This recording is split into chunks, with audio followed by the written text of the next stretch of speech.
Dishwasher not draining? Standing water in the bottom of the tub after every cycle? The drain pump is the most common culprit.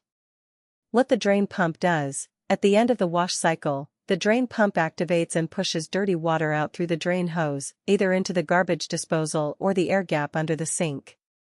It runs for about 60 to 90 seconds. Symptoms of failure: water remains in the bottom after the cycle completes. You hear humming but no water draining. Or you hear nothing at all when the drain phase should be running. Before replacing the pump, check for simple clogs first. Remove the filter basket at the bottom of the tub. Clean it thoroughly.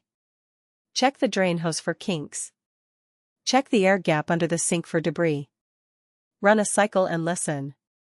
When the pump itself has failed, if you hear the pump trying to run but it sounds labored, or you hear grinding, the pump motor or impeller is damaged.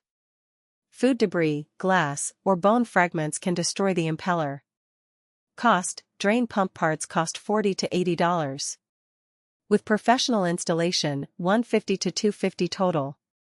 Common part numbers: Samsung DD31-000005A, Whirlpool W103482269, LG 4681EA 2002H, GWD19X25180. Dishwasher drain pump replacement. Port St. Lucie, Stewart, Fort Pierce, Jensen Beach.